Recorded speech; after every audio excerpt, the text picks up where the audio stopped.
Salom, Horas, Benjua-jua, Jua-jua. Salam keselamatan. Yahoo. Selamat bertemu kita dalam channel Langsung Sitorus ini yang sekarang kita gunakan untuk memahami, menafsirkan, merenungkan apa yang menjadi perikop evangelium pada hari perayaan kenaikan Tuhan Yesus Kristus ke surga pada tanggal 27, tanggal 29 Mei tahun 2025, hari Kamis.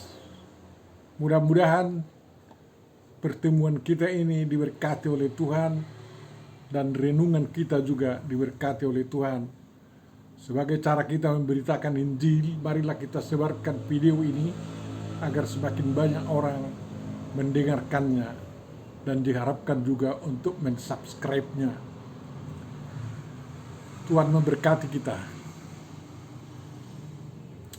Untuk memulai perenungan kita, Bapak Ibu Saudara yang kekasih dalam Kristus Yesus, mari kita terima penyertaan dari Tuhan kita.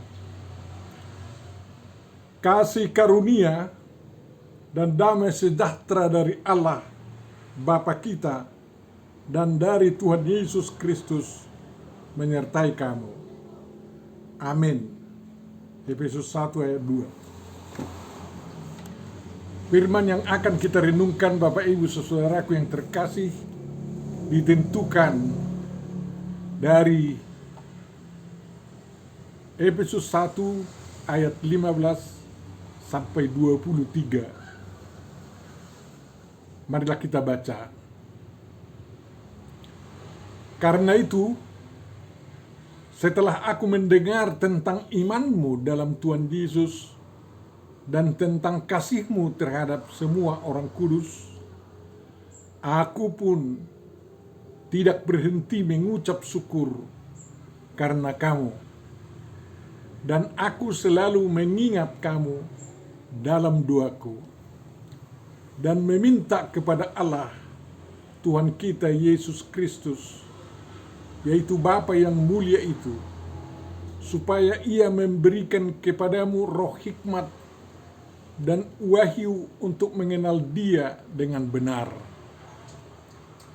dan supaya Ia menjadikan mata hatimu terang, agar kamu mengerti pengharapan apakah yang terkandung dalam panggilannya, betapa kayanya kemuliaan bagian yang ditentukannya bagi orang-orang kudus, dan betapa hebat kuasanya bagi kita yang percaya, sesuai dengan kekuatan kuasanya yang dikerjakannya di dalam Kristus dengan membangkitkan Dia dari antara orang mati dan mendudukkan Dia di sebelah kanannya di surga,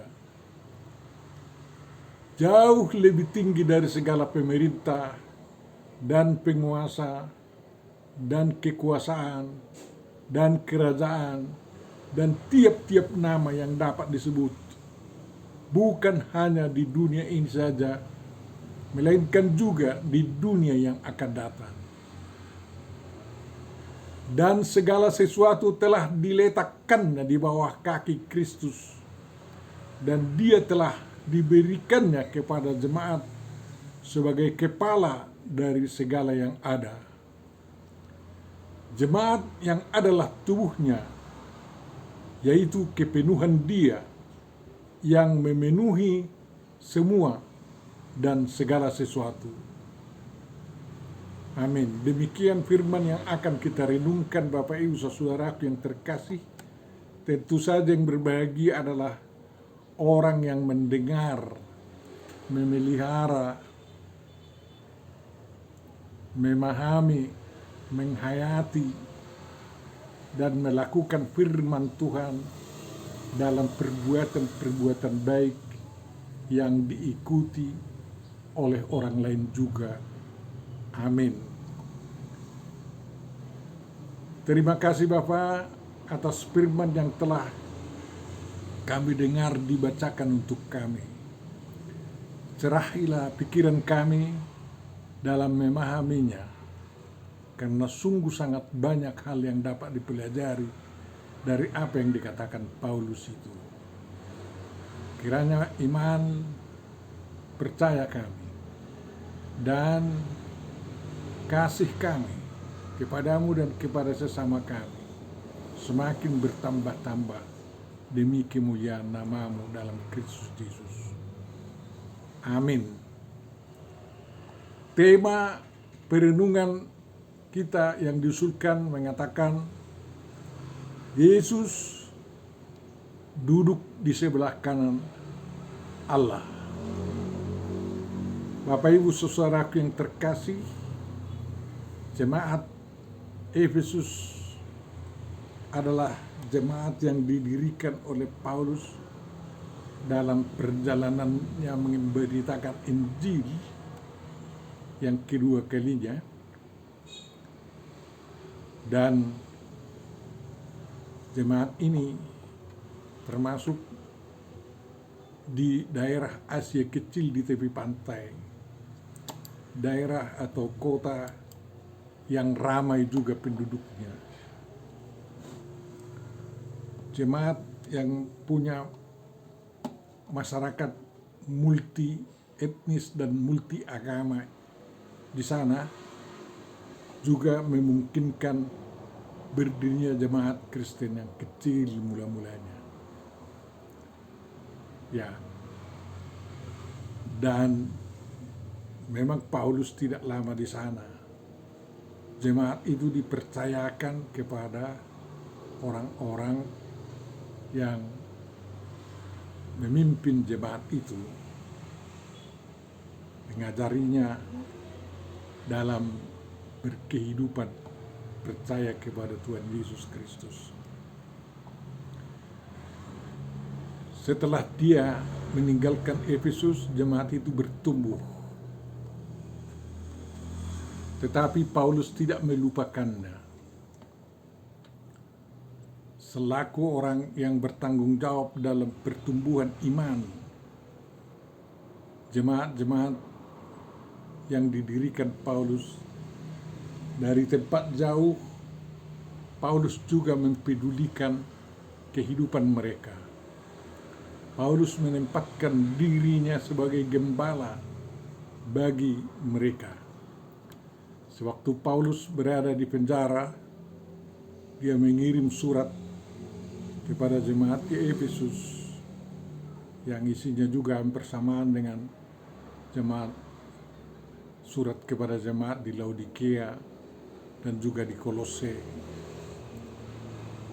Dan inilah surat Paulus ke jemaat di Efesus sebagai cara Paulus untuk meneruskan tugas penggembalaan yang diembannya terhadap jemaat itu. Walaupun alat komunikasi waktu itu belum secanggih yang ada sekarang, mungkin cerita dari mulut ke mulut lah. Tetapi Paulus terus bisa memonitor, memperhatikan tentang kehidupan jemaat di Efesus itu dan bereaksi terhadap apa yang didengarkannya. Salah satu Paulus mengatakan setelah dia mendengar ada dua hal yang didengar Paulus tentang jemaat itu, yakni tentang iman jemaat itu dalam Tuhan Yesus Kristus. Iman, kebenaran, kasih Tuhan dan anugerah Tuhan yang ditanamkan, yang diberitakan oleh Paulus kepada jemaat itu tetap dipegang teguh. Ya. Jadi iman kepada Yesus Kristus yang dipegang teguh oleh mereka sebagai Tuhan, ya, sembahan mereka, dan sebagai kepala jemaat itu. Jadi bukan Paulus menjadi kepala mereka, tetapi Tuhan Yesus Kristuslah sebagai kepala jemaat itu.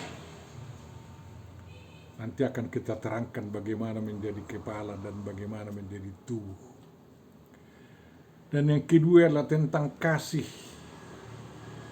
kepada sesama atau semua orang kudus yang dilakukan orang-orang Efesus. Kita tahu orang-orang Efesus itu juga mengumpulkan kolekte bantuan kepada jemaat di Yerusalem. Dan dengan kehidupan saling mengasihi itulah jemaat di Efesus semakin kuat. Hari bertambah hari anggota jemaatnya bertambah-tambah, sehingga dapat diandalkan dalam membentukkan kehidupan sosial sedikitnya di kalangan mereka.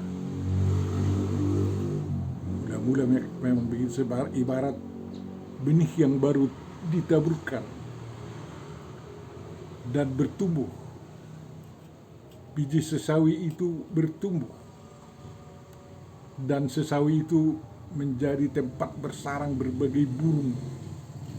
Jemaat di Efesus itu menjadi tempat berkumpul, tempat berteduh, tempat berdoa, bersekutu orang-orang dari berbagai etnis dan bahasa. Tetapi bahasa mereka satu, yakni bahasa kasih. Iman percaya mereka telah meninggalkan iman yang mereka pegang sebelumnya, tetapi mereka bersatu sekarang di dalam iman kebenaran Injil Yesus Kristus. Dan mereka terus terang, walaupun itu jemaat mula-mula, ya, mereka berpegang teguh kepada Injil yang benar yang diberitakan oleh Paulus. Dan kalau mereka mendengar ada Injil yang lain diberitakan oleh orang lain, mereka tidak mau percaya, tetapi tetap berpegang teguh kepada iman yang diajarkan atau kepada kebenaran Kristus yang diajarkan oleh Paulus kepada mereka. Itulah kebanggaan Paulus membuat dia bisa kuat menghadapi segala tantangan. Memang kalau jemaat-jemaat Kristen semakin bertumbuh, para pemberita Injil akan semakin kuat dalam doa dan dalam kasih. Paulus memberitahu bagaimana reaksinya mendengar iman dan kasih orang Kristen di Efesus itu. Reaksi pertama adalah Paulus mengucap syukur karena jemaat itu. Paulus mengucap syukur karena Tuhan memberi kesempatan kepada mereka bertambah-tambah, bertumbuh, kuat dalam iman, juga misioner, dan dapat mengikuti perkembangan zaman, serta berdedikasi melakukan sebanyak mungkin yang dapat mereka lakukan perbuatan-perbuatan baik. Reaksi Paulus yang kedua adalah selalu mengingat jemaat ini dalam doanya, baik dalam doa setiap hari. Jemaat Efesus diingat oleh Paulus, dan Paulus membuat jemaat di Efesus sebagai contoh dalam perjuangan pemberitaan Injil untuk jemaat-jemaat yang lain. Itu yang sangat perlu dilakukan oleh para pemimpin-pemimpin, para perintis-perintis jemaat, agar tidak terputus relasi, baik relasi konkret maupun relasi keimanan dan kasih. Baik di zaman modern sekarang, relasi antara pemimpin iman, penabur iman, tidak boleh terputus kepada jemaat yang bertumbuh oleh karena firman Tuhan yang ditaburkan di sana. Reaksi Paulus yang ketiga adalah bahwa Paulus meminta kepada Allah, Bapa yang mulia itu, dua hal yang diminta oleh Paulus, yakni supaya Tuhan memberikan kepada jemaat ini roh hikmat dan wahyu untuk mengenal Dia, mengenal Kristus dengan benar. Supaya Tuhan memberikan kepada jemaat ini roh hikmat dan wahyu untuk mengenal Dia dengan benar. Di zaman itu masih berkembang ya, datangnya wahyu kepada orang. Tapi Paulus menginginkan agar Tuhan memberikan wahyu yang benar kepada jemaat maupun pemimpin jemaat yang ada di Efesus, agar mereka tidak tergoda oleh wahyu yang dikatakan sebagai Injil palsu. Roh hikmat itu sangat penting agar mereka dapat mengambil sikap yang tepat apabila terjadi sesuatu tantangan yang harus dihadapi. Ya, itu sangat penting untuk mengenal Kristus yang benar dan dengan benar. Jadi kita pun di zaman sekarang ini membutuhkan roh hikmat dan inspirasi ataupun wahyu dari Tuhan untuk mengenal Kristus yang benar dengan benar. Jangan sampai kita tersesat oleh godaan-godaan begitu berjuta-juta sekarang ini, banyaknya pemberita Injil palsu. Bahkan yang menyangkal Yesus Kristus sebagai orang yang tersalib, bangkit dan mati dan dikuburkan dan duduk sebelah kanan Allah. Ada saksi-saksi sekarang ini pemberita Injil palsu memberitakan Yesus Kristus tapi tidak ada gunanya bagi manusia. Tapi kita memberitakan Kristus yang kita kenal dengan benar dan secara benar, dan Kristus yang benar. Siapa Kristus yang benar? Adalah anak Allah yang tunggal, domba Allah yang memikul dosa dunia,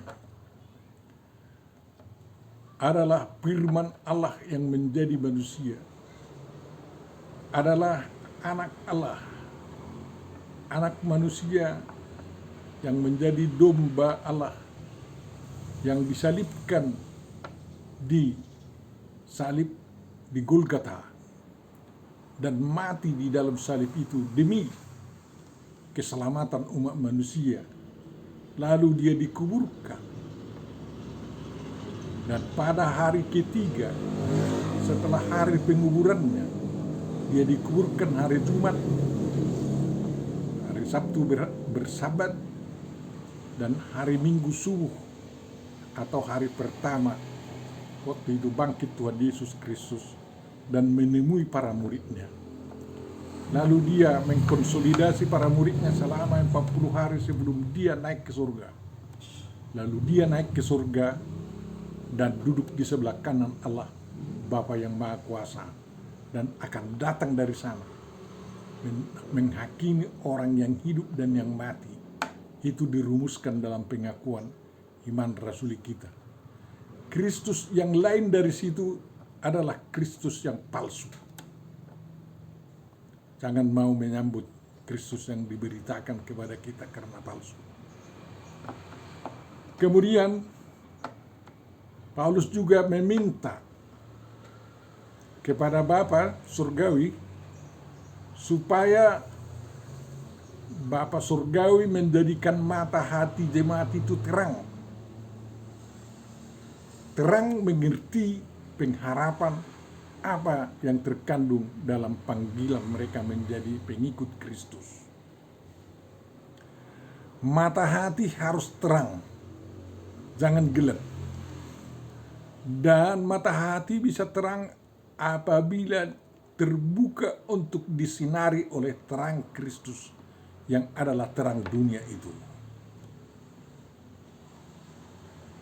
Setiap orang pemberita Injil yang benar adalah orang yang hatinya sudah diterangi oleh terang Kristus, oleh Roh Kudus, dan oleh berita Injil yang disampaikan oleh murid-murid Tuhan Yesus pada waktu itu, lalu menghayatinya, mengamalkannya, dan melakukannya dalam kehidupan sehari-hari. Pengharapan apakah yang harus disadari oleh jemaat itu? Pengharapan, kasih, dan kebenaran Kristus itu yang harus terus menuntun jemaat itu dalam kehidupan mereka sehari-hari. Jemaat itu harus benar-benar menyadari betapa kayanya kemuliaan bagian yang ditentukan oleh Tuhan bagi orang-orang kudus. Betapa kayanya kemuliaan yang dianugerahkan Tuhan kepada manusia adalah hormat dan kemuliaan sewaktu manusia itu diciptakan. Karena kejatuhan ke dalam dosa, dua hal tersebut hilang. Tetapi kedatangan Kristus, kematiannya, kebangkitannya, kehidupannya kembali dan keberadaannya duduk di sebelah kanan Allah memulihkan kembali kemuliaan yang dianugerahkan oleh Tuhan itu kepada manusia. Dan kemuliaan yang dianugerahkan Tuhan itu adalah lebih kaya dari kemuliaan yang dimiliki Adam dan Hawa sewaktu dia diciptakan. Mengapa lebih kaya? Karena kemuliaan Kristus yang dianugerahkan kepada umat pengikut Yesus Kristus itu adalah kemuliaan damai sejahtera dan penuh kasih, bukan kemuliaan kesombongan.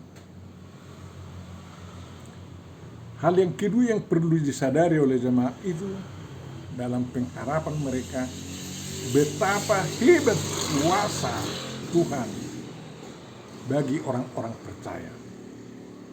Kuasa itu diberikan kepada orang-orang percaya sesuai dengan kekuatan kuasanya.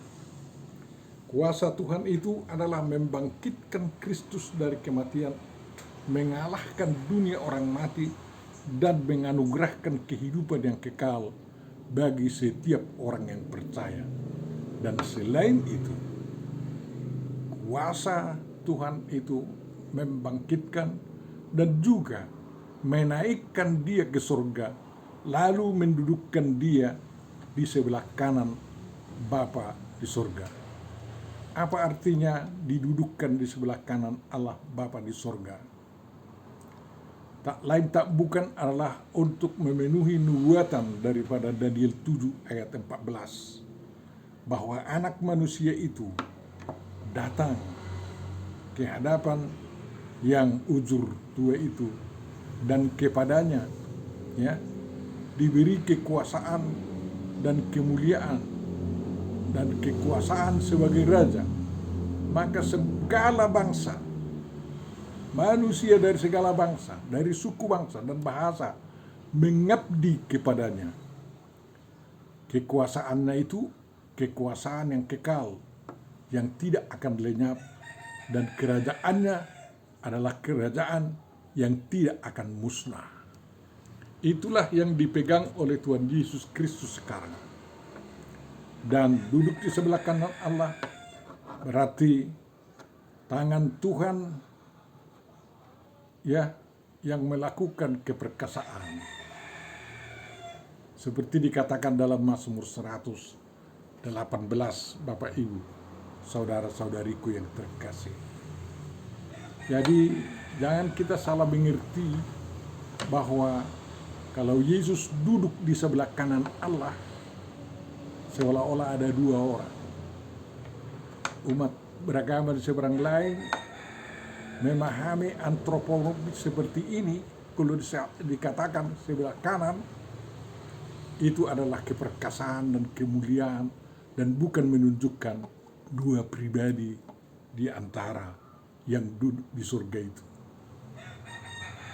Yesus naik ke surga untuk menempati statusnya yang semula sebagai bagian dari diri Allah Bapa secara sempurna.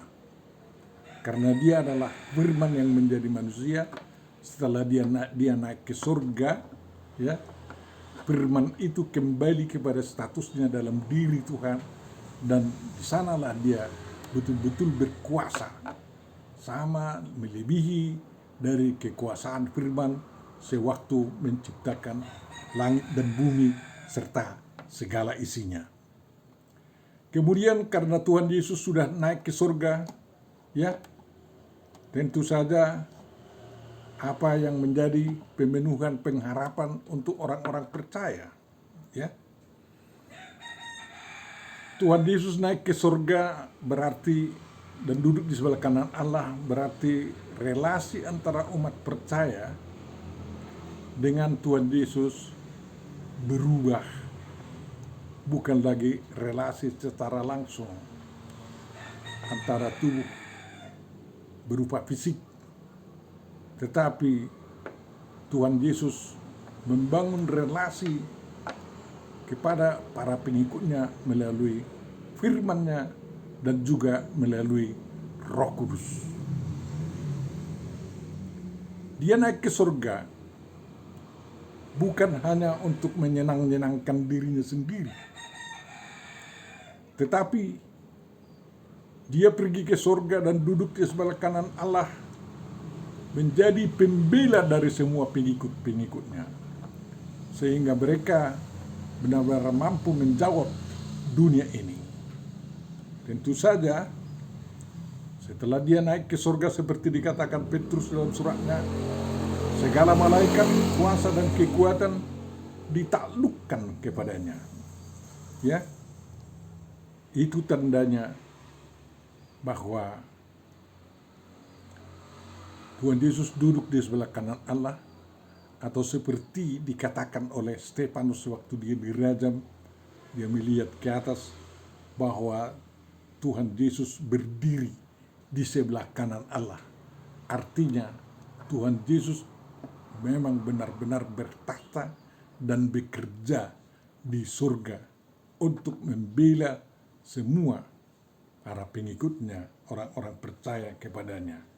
Ya, Tuhan Yesus berada di surga, duduk di sebelah kanan Allah, juga dalam rangka mempersiapkan, ya, mempersiapkan tempat bagi semua orang percaya di surga, ya, agar semua orang percaya itu tidak terlantar di dunia masa depan. Disitulah kebahagiaan yang tiada taranya yang dapat dialami oleh setiap orang percaya. Tentu saja harus yang terus bisa menang sampai akhir, mempertahankan mahkota kemuliaan yang dianugerahkan kepada orang percaya itu. Makanya kaplingmu di surga sudah ada, jangan biarkan sampai hilang. Tuhan Yesus telah memberikan kuncinya ke tangan Anda, dan jangan sampai hilang. Rumah mewah bagimu, bukan rumah kredit seperti diberikan oleh Jokowi kepada rakyat Indonesia, tapi rumah mewah, rumah kebahagiaan telah disediakan Tuhan Yesus bagimu di surga. Kuncinya telah diserahkan kepadamu, yakni imanmu dan kasihmu. Ya, iman, pengharapan dan kasih. Itulah kunci yang diberikan oleh Tuhan kepada kita. Dan kita ditentukan sebagai tubuhnya, bagian dari dirinya. Tuhan telah menaklukkan segala sesuatu seperti dikatakan Tuhan dalam Matius 28 itu. Kepadaku telah diserahkan segala kuasa yang ada di surga, di bumi dan di bawah bumi, katanya. Dan telah diletakkan surga itu di bawah kaki Kristus. Jadi jelas umat Kristen bukan mengatakan bahwa surga di bawah kaki ini, tetapi surga itu ada di bawah kaki Kristus. Dan tentu saja kalau Tuhan Yesus memijak surga itu di bawah kaki Kristus, kepalanya adalah di atas segala sesuatu. Tuhan Yesus berada di surga dan duduk sebelah kanan Allah biar kita tahu bahwa kewargaan kita adalah di dalam surga. Memang kita warga negara di dunia ini, tapi jangan lupa juga kewargaan kita ada di surga. Makanya kalau ada paspormu, kartu pendudukmu, ya, sebagai warga negara Indonesia harus ada satu lagi, paspor atau kartu penduduk sebagai warga kerajaan surga, ya, agar kita bisa lancar memasuki negara kita di dunia dan juga keluar dari negara kita di dunia, lancar masuk kepada negara kita di surga dan tak usah kembali dari sana ke bumi. Nikmati aja kehidupan di sana. Saudara-saudara yang terkasih, tentu saja dalam hidup ini kita harus berjuang untuk mencari perkara-perkara yang di atas, yang di surga itu, di mana Kristus ada, duduk di sebelah kanan Allah Bapa yang Maha Mulia itu. Karena bagian kita yang tidak dapat binasa ada di surga dan tidak dapat cemar oleh apapun dan tidak dapat layu, itu tersimpan di surga dan kita harus selalu merindukannya. Bapak Ibu saudaraku yang terkasih, kuasa Tuhan Yesus yang duduk di sebelah kanan Allah lebih tinggi dari segala kuasa yang dimiliki oleh pemerintah, oleh penguasa, oleh kekuasaan, oleh kerajaan, dan oleh tiap-tiap nama yang dapat disebut, seperti kuasa Hitler, kuasa Jibril, atau nama apapun yang kita anggap berkuasa. Lebih dari situ kuasa Tuhan Yesus Kristus. Dan kuasa Tuhan Yesus Kristus bukan hanya di dunia ini, tetapi juga di dunia yang akan datang. Maka kalau kita meminta kuasa Yesus itu dinyatakan di dunia, itu akan ditunjukkannya juga. Jadi jelas atas kuasa Tuhan Yesus, surga di bawah telapak kaki Yesus, bukan di bawah telapak kaki ibu.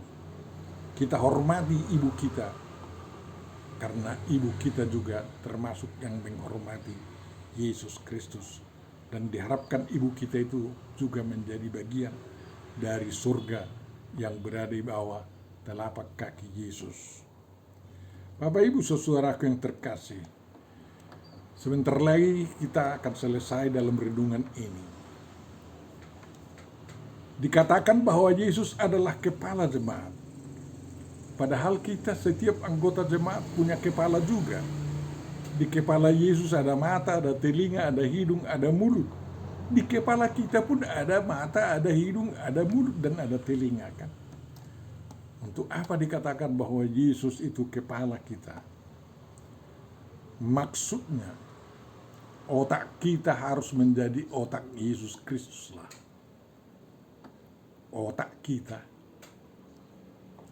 Kemudian mata kita itu harus melihat Yesus Kristus. Jangan hanya Kristus yang melihat kita. Kita juga harus melihat Yesus Kristus. Telinga kita pun harus mendengar Kristus Yesus. Jangan hanya Kristus yang mendengar kita. Lalu hidung kita harus mampu mengendus kehadiran Yesus Kristus. Jangan hanya Tuhan Yesus Kristus yang mampu menemukan kita di mana-mana. Dan mulut kita sebaiknya harus menyuarakan suara Kristus dan tentang Kristus. Mulut kita gunakan untuk memberitakan Injil dan memuji Kristus. Saudara-saudara yang terkasih dalam Kristus, kita jemaat ini adalah tubuh Kristus. Apa artinya itu semuanya bagi kita?